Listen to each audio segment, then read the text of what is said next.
Hey, what's up, everybody? Welcome to another edition of Established Run's NBA Injury Report Analysis Show. I'm Drew Dinkmeyer here with Mike Gallagher to walk you through tonight's previously 9, now 8-game slate, as Washington and Detroit have been postponed due to travel and weather issues around Dallas. Could impact games tomorrow. We'll see if New Orleans is able to get into Dallas. But 8 games still remain on the slate. Plenty of injury information to talk through. With me to do it, as always, is Mike Gallagher. Mike, how are you? Doing good, yeah. I kind of went ham on matchups today, so I hope you guys like it. Got a hike in, so should have some energy today. Talking a lot of stuff. Weird. Had to burn my Wizards Pistons, which was the best matchup segment I ever wrote. Not kidding, but it was Bradley Beal's running bad, man. Like he was in a great spot, and he'll get it back. But kind of a wild wild situation. How was your Vegas trip? Vegas was good. Was hectic. I was a part of the David Copperfield show last night, so that was fun. Leonie forced us to sit front row, and as a result, I became a part of the audience in the show. So that's always all your limbs are still good. Didn't still get together. Okay, still together. Cool. Yeah, I took a red eye, so I'm running on fumes a little bit. I have another flight at 6 a.m. tomorrow to go look at wedding venues in South Florida, and life is hectic right now, but I'm good. You guys on the team have held it down well on the projections and the props. So shout out to everybody on the team. But yeah, let's get to the injuries today. Big questionable tag, Philadelphia, Joel Embiid. Any read there on his availability tonight as they look to get their revenge after losing to the Orlando Magic last time out on Monday? No. This is getting quite annoying, and it's not going away. We're going to probably get this Q tag for a while now. The good news is they're their first game. But if and whenever they go on some road trips, and this isn't the first game, it's going to be kind of annoying. But this is pretty standard. We're going to get the game time decision probably for the foreseeable future, probably till the All-Star break. Then maybe we'll adjust there. But expecting him to play. We generally seen him play through these Q tags. I think it's just sort of how's he feeling? That's kind of what Doc has been saying. But expecting him to go. If not, probably Montrezl Harrell. Big lineup. We'll talk about the other side of this game in a second. But minutes have been pretty strong. Obviously, we saw the big game over the weekend with the questionable tag. They take him right up until lineups are due, and we'll probably have that again. Yeah. On the other side of that, Wendell Carter Jr. is listed as questionable, as well as Jonathan Isaac in this one for Orlando. Any read on their availability tonight? The midday downgrade for Isaac, probably a bad sign considering they're running him out at like 8 to 10 minutes a game now. So you would think he's probably not playing. Just makes no sense for him. That it's a pretty clear indication if someone gets downgraded, they're not 100%. So think he misses. Yeah, Wendell Carter Jr., this is the foot injury that's been plaguing him for much of the season. I mentioned that they've been resting him on nights where he doesn't even have, like when he's just practicing, and he's quote unquote healthy. The minutes haven't been elevated. So I think there's a good chance he misses, which could put Mo Wagner in a good spot. We saw Mo Wagner have a really good game last time. Kind of helped them, pull away a little bit in the second half. It's actually just come back in the second half. But I think Mo Wagner would be, really interesting play. He'd obviously have massive downside if Embiid's playing, but the upside's pretty good if he's out there, especially if Isaac doesn't play. Yeah, interesting in the matchup with Embiid, with Wendell Carter Jr.'s minutes down modestly. Mo Wagner gets up to 22, but Mo Bamba just plays 6. So it's clear that they're comfortable with Mo Wagner on Embiid if they need to go that route. Tonight, we will see later on. Let's move over to Memphis, where Desmond Bane is questionable, along with Danny Green and John Konchar. Any news and notes around Danny Green's potential return? Do you think if he is available, he's immediately in the rotation? They're a pretty deep team as is. And then Desmond Bane's availability, we've seen him in and out of the lineup over the last few weeks. Yeah, Danny Green's almost for sure playing. He said on his podcast last week, or whatever it is, the Green Room, whatever show he's doing, that he's going to play. So against this matchup against the Blazers, so that he's almost certainly playing unless he has a setback. Minutes are going to probably be capped. Would expect him to slot in if Bane's playing, probably play just the non-Bane minutes at most. Possibly pushing Konchar down if he can go as that backup 3 to Brooks, and then obviously you got Santi Aldama behind Jaren Jackson, Brandon Clark. With Xavier Tillman, who's been playing pretty well, and obviously Ja Tyus to cover a straight 10-man rotation. And Zaire could also be in the mix too. Zaire would probably get the start if Bane can't go, and Zaire could actually be ahead of Conchar as well. So kind of a lot of pieces, but not a huge deal for Danny Green. Really, the big piece is Desmond Bane, who's been questionable for a little bit. This knee thing seems like a decent chance he's going to go. We have very little information from Taylor Jenkins, so we'll be kind of in the dark. Really good matchup though. I think he's going to probably pick up a little bit of Simons in this spot if he can go. And they ran into Jeremy Grant last time with John Morant, and Josh still had an okay game, but it would be an okay spot if Bane's there, but he could be capped on minutes. We saw his minutes get managed returning from a foot injury, longer time off, but very interesting to see how he would impact. If he can't go, I think Dylan Brooks is in a really good spot. They would put a bad defender on him. Minutes are going to be really huge as he gets the Dame assignment. Yeah, it's been frustrating with Dylan Brooks. He has not taken advantage from a DFS fantasy perspective in these games without Desmond Bane so far. The opportunity's been there. You see last game, ends up third in the team in usage, ends up shooting 1 for 7 from 3. It's been really frustrating. He's cheap. He will continue to grade out as a good play from a projection standpoint, but it's something I've absolutely been looking into more and more on how his shooting has been in the games without Bane, and if there's additional docs that are necessary as a result. It sounds like the return of Danny Green brings a lot of potential different adjustments that they could make to the back end of their rotation. It sounds like you think the most likely candidates to be knocked out of the rotation would be Conchar or Zaire Williams first. But they also, they're without Steven Adams, so they're using Xavier Tillman more. But Tillman was not in the rotation before. They could end up choosing to knock out a big as well if they wanted to play, smaller on the whole, more Jaren Jackson at the 5, Brandon Clark at the 5, and open up minutes that way. How would you rank in the order of most likely to get knocked out of the rotation by the return of Danny Green, assuming Desmond Bane is in the rotation? How would you kind of rank that for the Grizzlies backups? I'm going to go from least likely first. I feel pretty good that Xavier Tillman's going to be in there. They seem to really like him. There are a lot of quotes about, hustle plays. That's kind of what endears Taylor Jenkins to him. So I feel pretty good. I get it. Like the case against it would be there are a lot of quotes, I want to say Thursday, saying that they wanted to kind of develop this Santi Aldama next to Jaren Jackson. So he's far from a lock. We should definitely hedge this. I think next, I feel like they like Zaire Williams a lot.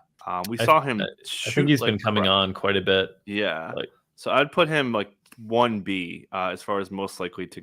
We saw him play horribly in the Warriors game. He still got huge minutes, even late in the game, crunch time minutes. So I feel like those two guys are one of the two that are for sure in there. Then I'd probably go Conchar if he can go, returning from concussion. They might even just hold him out anyways, and they don't really need him. So I'd put him, and then the David Roddies and Larabias are those guys are gone. Those guys are gone if Bane is available, obviously, along with Danny Green. And Santi Aldama is I'm assuming Santi Aldama doesn't count. He's for sure in there. If anybody. Okay, that's a good note. That's a good note as well. Yeah, Santi's locked in. I don't think Santi's affected by this almost at all.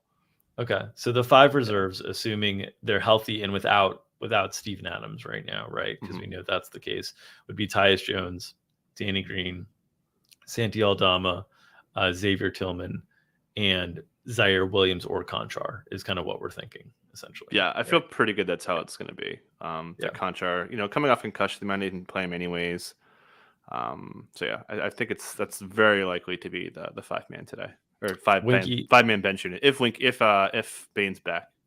Winky in chat asking if this is the type of matchup against Nurkic where Tillman might get the starting nod, given the 2 center options that they have between Nurkic and Eubanks. Be pretty shocked. Really, the quotes from Jenkins are saying they want to kind of establish this group. They've been pretty inconsistent. They need the reps together, so I'd be really surprised if they went that route. Okay, let's move to Boston, where you'd rather have those Tillman minutes not with Dame out there as well. So I think they'd rather have Clark, who's better in space, especially against all that 3-point shooting. So I'd be really surprised if they went to Tillman. But I'm the Tillman hater. I've been kind of hating on him starting ever since. Let's move to Boston, where Robert Williams, the Time Lord, is questionable. They're still without Marcus Smart, of course. Matchup with Brooklyn tonight is one where you would certainly love to have Robert Williams' kind of athleticism dealing with Nick Claxton, who's really been a beautiful surprise this season. Any read on Robert Williams, who's listed with the left ankle sprain in the questionable tag tonight? Yeah, all signs are he's going to go, going through shoot around, so he should be out there. Probably we've seen his minutes get up there when he's playing, so I would expect him to play quite a bit. Not a lot, but we've seen him play off injury with pretty big minutes. So I'm definitely expecting the starting lineup to be Derek White, Jalen Brown, Jason Tatum, and the bigs, Al Horford, and Time Lord. But the Nets, on the other hand, they have a decision to make on their starting lineup. Yeah, on the net side of things, a lot of players listed on the injury report tonight.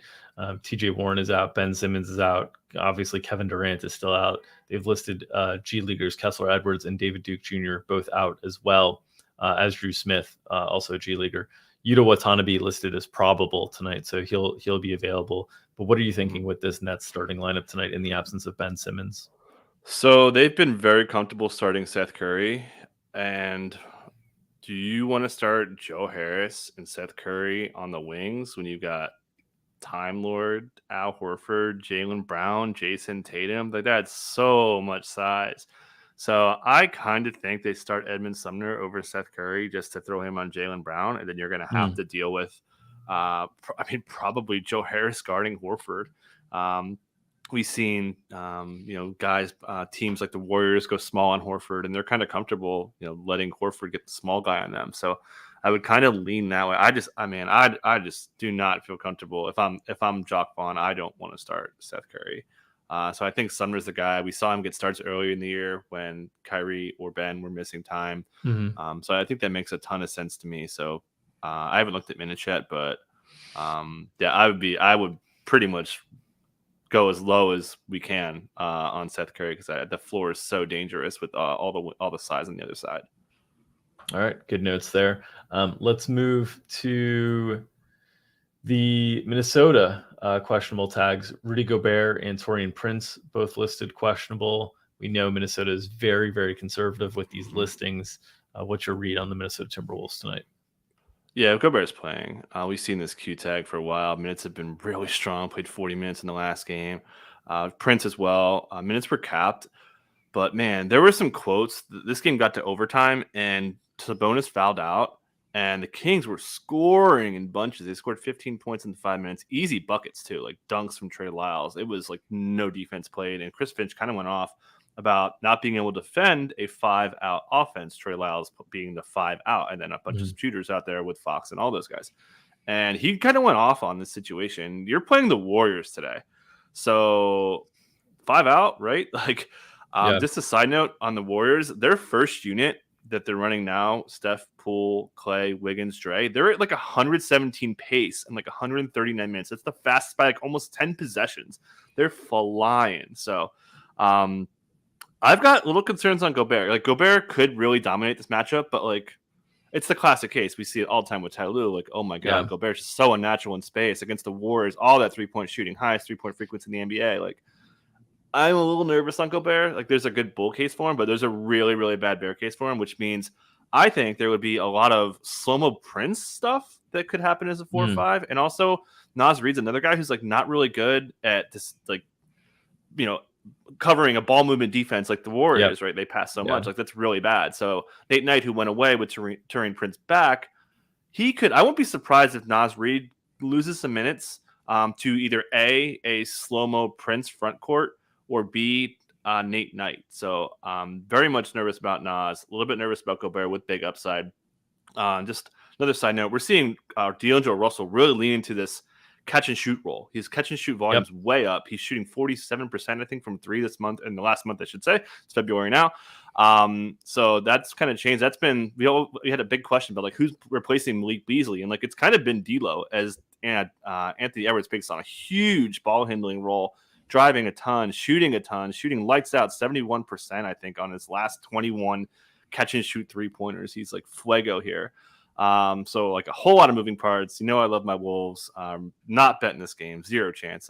They're playing really well. Their defense has been fantastic. Top number 1 defense in the last 5 games with pretty tough opponents. Kings twice, Grizzlies as well. So they're playing really well, but game they probably should have had late. They kind of lost it, but just to set up, there's like, I wouldn't be surprised if we boosted Prince. That's the only thing I really looked at. I think Prince could play a lot here. And I think Slomo's minutes are really safe. I wish I had more time to break him down in matchups. Like, there's a chance he plays huge minutes and plays a lot of center. Just because using him as a he's big enough to guard Dre, right? He's a fine post defender. Yeah. They literally put him on Jokic, Yeah. so it's a pretty sneaky slow-mo spot. Maybe not from like a stat standpoint, but from a role standpoint and from a minute standpoint, I could see slow-mo playing a really big minute allotment. I should note Jaden McDaniels, despite all these Q tags, found out after the game that he was playing through an illness. We saw him go to the locker room. He wasn't guarding Fox nearly as much as we anticipated, which kind of cooked us a little bit on our under there. So keep an eye out for that. That's pretty much it's going to get Steph Curry, who's been just ridiculous. Ball handling stuff's been way up lately. Pick and roll handling stuff's way up. They're going to run Dre, Steph, pick and roll stuff like crazy today. So Steph has a bad matchup against McDaniels, but the role could be really, really, really good. He is just flame throwing right now. So if you can't tell what game I'm most excited about today, I've probably just answered it for you.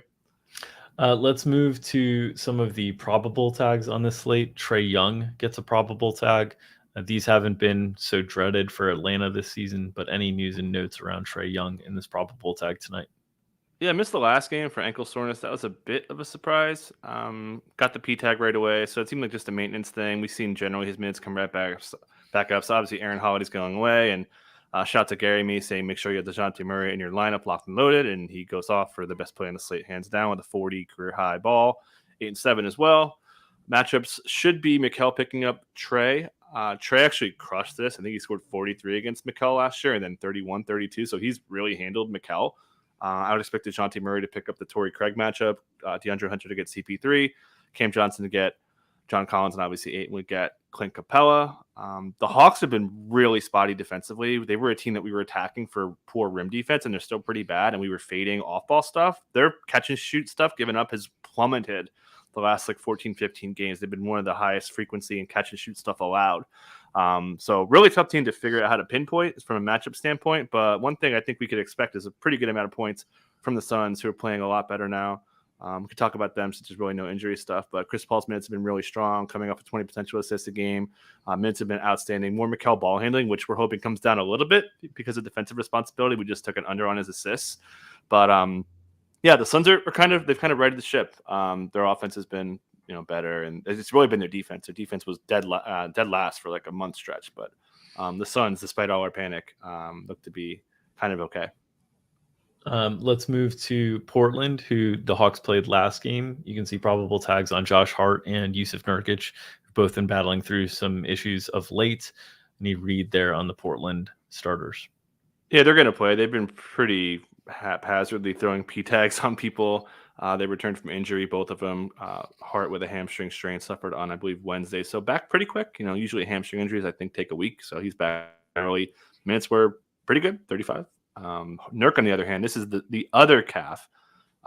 We saw the one where it was aggravated, and we saw a really long ramp up. They cut him down. He wasn't in foul trouble. Lost late minutes to Drew Eubanks late in this game, in a tight game that was slipping a little bit, and they really weren't too quick to go to Nurk. So I think Nurk probably doesn't have 30 minutes in him today. Matchups pretty bad, despite how the Memphis interior defense has been not the same. They've really missed Steven Adams. They've lost the points per possession at the rim stuff. So it's an attackable matchup. I just don't think the minute ceiling is going to be there, given he has now 2 bad calf injuries on a big guy who's had a lot of lower leg injuries in his career. Obviously the bone break's a little bit different, but you can get my point there. Against a Memphis team that is going to try to play very fast and get up and down the floor, which is not really Nurk's strength. But we're going to see a lot of minutes out of Dame today. Really bad matchup. Dylan Brooks kind of clamped him last time they were out, but the role is insane. He's 3rd in points off drives in his last 7 or 8 games. The shooting's been ridiculous. He's getting to the line a ton now. Yeah. And it's a bad matchup. Dylan Brooks is one of the toughest on-ball defenders in the NBA, but I didn't have it in me to put bad matchup on Dame because the guy just flames bad matchups all the time. Let's move to Houston, where no Jalen Green, no Kevin Porter Jr., but they get Alperen Sengun back, Alpi, as the beats have now noted. What are your thoughts on how Houston looks in the absence of their 2 primary guards tonight? Yeah, I would expect Dacian Nix to get the start again. Eric Gordon, we saw a pretty big role, had 7 assists. He actually sun run on those 7 assists. He had 7 potentials. But, pretty big win against the Pistons, who are really bad. But yeah, expecting a similar role. I think one thing that I noted in matchups, Daisha Nix picked up primary. He picked up Jaden Ivey. If he picks up primary here against a little SGA, a little cover boy, 50 ball from Shea could be doable. So yeah, I'm expecting a similar start, and I don't think they're going to put Jabari Smith on him. We've seen Jabari Smith guard Luka at times, and they've been comfortable. I just think SGA is a little tougher cover for how quick twitchy he is. It's Luka's a little bit more try to go through you. So I think like bigger wings like Jabari are a little bit better like matchup. Obviously not necessarily good or bad, but better in relation to the standard, I guess. But so we'll see Alfred Şengün pick up a ridiculous role. I shared, it was too good of a stat not to share. So I put it out on Twitter. He's at 54 front court touches in his last 5 games, basically since KPJ went back. And all 5 of those games were with Jalen Green. That's up like almost 20 from where it was before. So he might get like 60 front court touches in a really good matchup. So I actually bet OKC minus 5.5. But if I lose this bet, it's going to be because Şengün goes for like 30, 20, and 10 or something. The role could be just absurd today. You mentioned some defensive concerns there for Houston, how they would be able to match up with Shai Gilgeous-Alexander. Could that lean into a surprise start, like a Jayshawn Tate or something like that? Someone that they value a little bit more? Okay.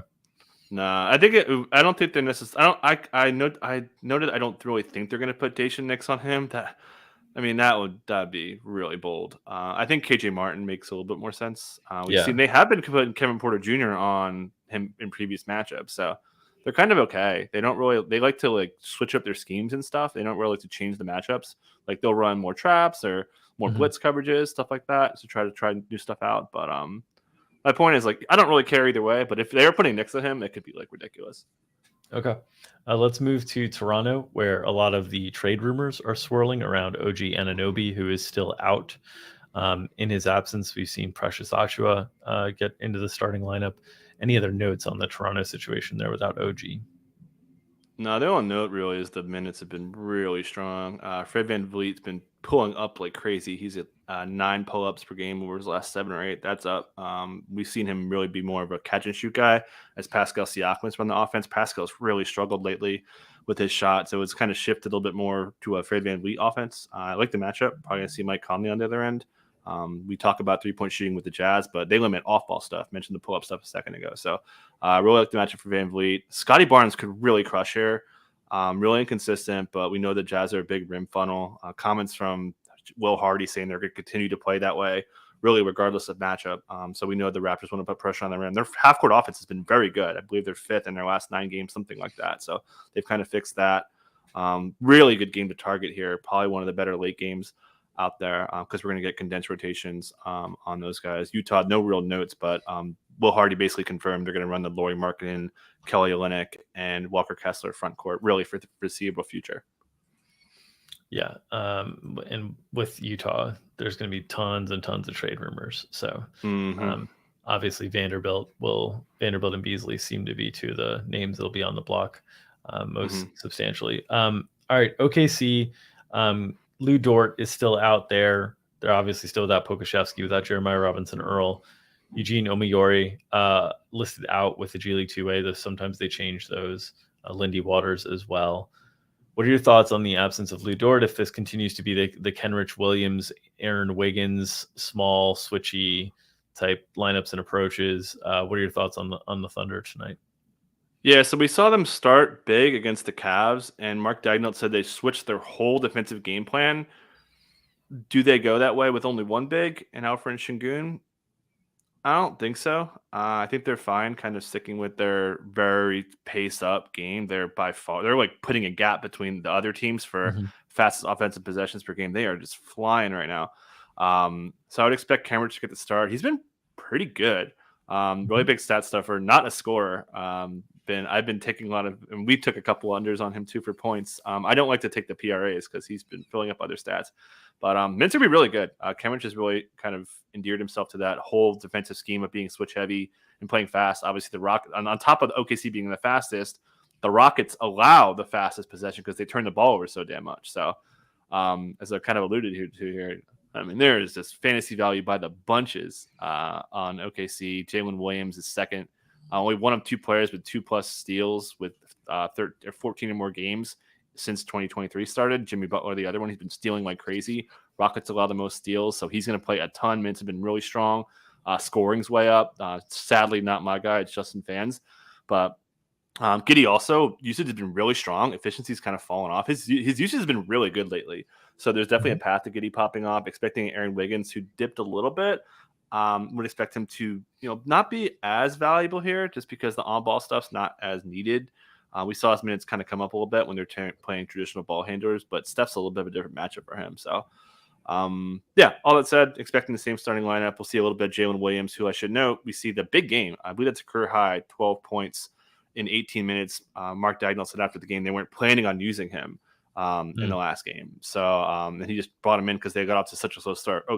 Golden State just ran him off the court for the first quarter. So, expecting that same starting lineup. Sorry, I'm very talkative about OKC Thunder and Timberwolves. I guess that's what I do. It's not out of the ordinary. All right, I think we've covered all of the injury-related information for this 8-game slate. As always, we will be behind the paywall at 5 o'clock Eastern time with myself for my one show this week, along with Gary Hartman, walking through this 8-game slate. So catch us there. As always, please support the people who are supporting us. This show is brought to you by our friends at Underdog Fantasy. They have daily NBA snake drafts running for money, in addition to still NFL contest for the big game. If you're playing NBA Pick'em, in-season subscribers can use our tool to compare ETR projections to their fantasy Pick'em games. If you haven't signed up for Underdog yet, use promo code ETR for a matching deposit bonus up to $100. That's promo code ETR at underdogfantasy.com.